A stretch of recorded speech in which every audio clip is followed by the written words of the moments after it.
IPL হয়তো খেলা হবে না মুস্তাফিজুরের। বিবিসি তাকে নাকি দেশে ফিরে আসার কথা জানিয়েছেন। বিভিন্ন গণমাধ্যম থেকে জানা গেছে, মনে হয় অল্প কিছু দিনের কথা। বিপিএলে কাটারের জাদু দেখাতে না পারলেও আইপিএলে ঝড় তুলেছেন। 4 জন বাঘা বাঘা ব্যাটসম্যানকে তিনি আউট করেছেন, তার মধ্যে ছিলেন বিরাট কোহলিও। তবে দেশে জিম্বাবুয়ের সাথে টি-20 সিরিজ থাকার জন্য তাকে বিবিসি দেশে জরুরি তলব করা হয়েছে। তাকে কোনো প্রকার এখন ইনজুরিতে ফেলা যাবে না, এটাই বিবিসির কথা। সে এখন ইনজুরিতে থাকলে বড় ধরনের সমস্যা হবে।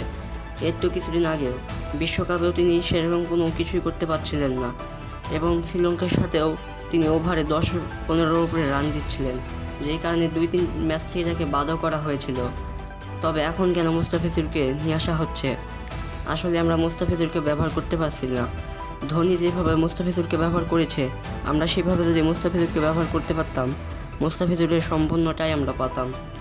ধোনি এমনভাবে মুস্তাফিজুরকে ব্যবহার করেছে যে 2 ওভারেই বাঘা বাঘা ব্যাটসম্যান আউট হয়েছে, কিন্তু বাংলাদেশেরা সেরকম কোনো কিছুই করতে পারেনি। আমাদের ক্যাপ্টেন যদি অল্প একটু ভেবেচিন্তে মুস্তাফিজুর রহমানকে ব্যবহার করতো, মুস্তাফিজুরের কাটারটা ব্যবহার করতো, তাহলে হয়তো আমরাও উইকেট পেতাম, হয়তো তাহলে আমরাও বেশ কয়েকটা ম্যাচ জিততাম, হয়তো আমরা শ্রীলঙ্কাকে বাংলা ওয়াশও করতে পারতাম। কিন্তু পারলাম না মুস্তাফিজুরকে সম্পূর্ণ ভালোভাবে ব্যবহার না করে। আমাদের দেশের ক্যাপ্টেন যদি এইভাবে মুস্তাফিজুরকে ব্যবহার করতেন, হয়তো জয়ের মুখ আমরাও দেখতাম, হয়তো অনেক সোনালি ট্রফি আমাদের ঝুলিতেও থাকতো। মুস্তাফিজুরকে সেইভাবে ব্যবহার করতে পারেননি আমাদের ক্যাপ্টেনরা। নতুন ক্যাপ্টেনরা কী করবে? শান্ত।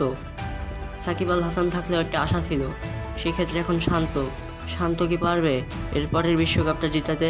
সে কি পারবে টি-20 বিশ্বকাপ মুস্তাফিজুরের হাত ধরে নিয়ে আসতে? ধোনি যেইভাবে মুস্তাফিজুরকে ব্যবহার করলেন, শান্ত যেভাবে ওইভাবেই মুস্তাফিজুরকে ব্যবহার করতে পারতেন, হয়তো জিত আমরাও পাতাম। আপনাদের কি মতামত অবশ্যই কমেন্টে জানাবেন। আমার মতামত, মুস্তাফিজুর যখনই ভালো খেললো তখনই তাকে ডাকা হলো, এবং যখনই সে একটু খারাপ খেলছিল তখনই তাকে দল থেকে ছিটকে যাওয়ার কথা বলা হয়েছে। আর এখন সে একটু ভালো খেলছে বলেই তাকে টানাটানি করা হচ্ছে।